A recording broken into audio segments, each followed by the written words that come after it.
share, and comment.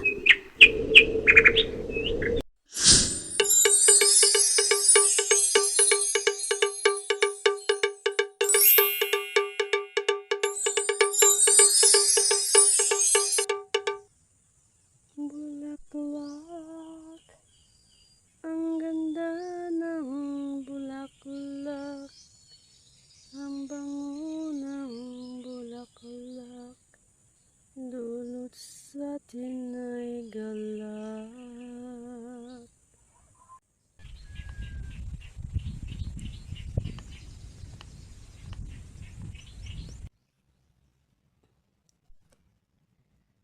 Ready to harvest, is it?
Opa!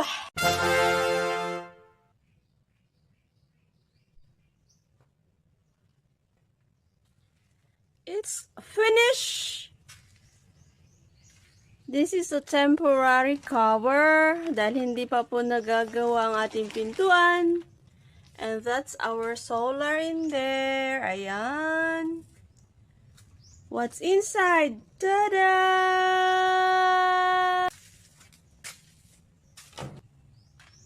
There you are.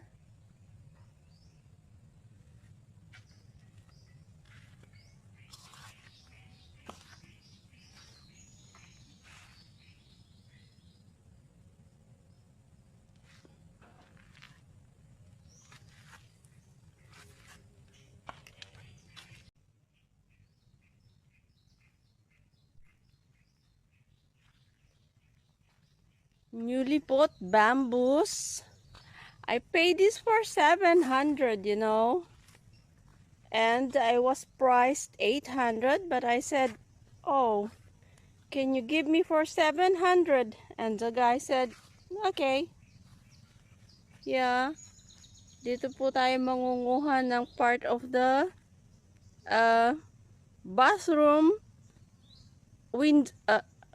what again?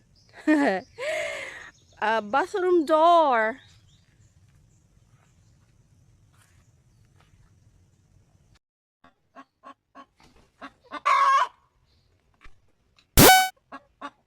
Ay, hala, bakit ka nakikigamit sa ano ng iba? Pugad. Daming pugad dyan, ah. Naku po, Inday.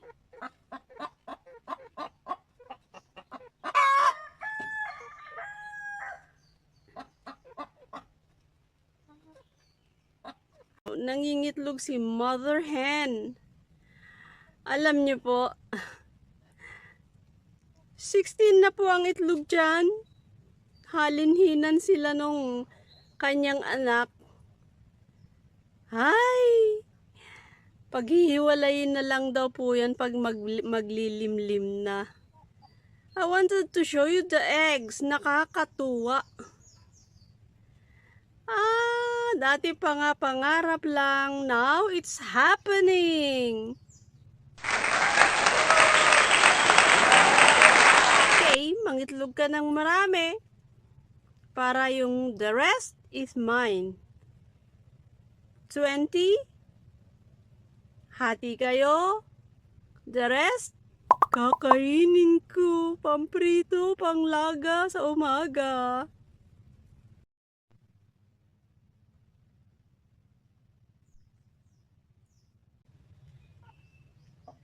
And eto na po yung nililimlimang itlog.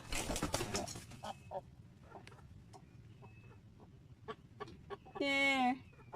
Siyang naglilimlim. And the other one, busy po sa paglilimlim. Ayun.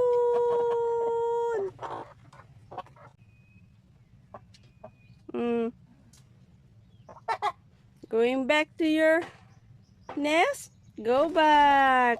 Opa.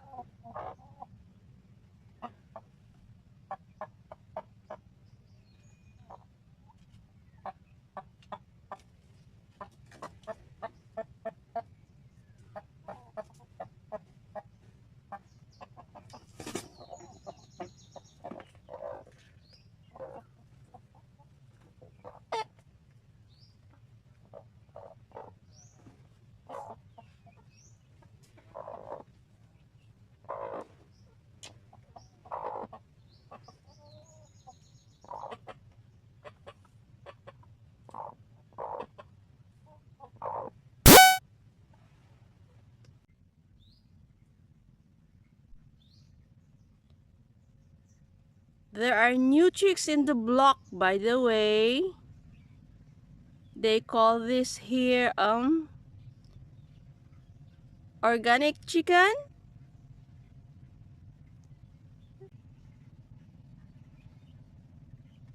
It would be nice to have organic egg.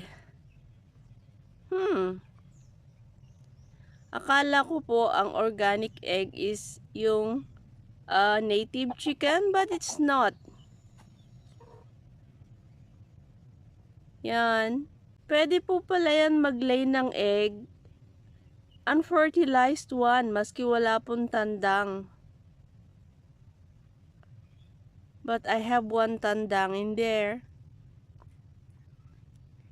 They are still chicks. A little bit chicks.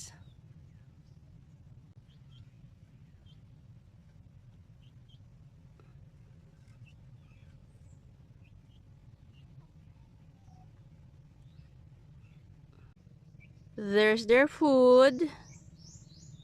That's 50 kilos. Para hindi po tayo bili ng bili. Mas mahal po yung pakilo-kilo eh. Right? There. Look at them. Sooner or later, haha, meron na po tayong organic eggs.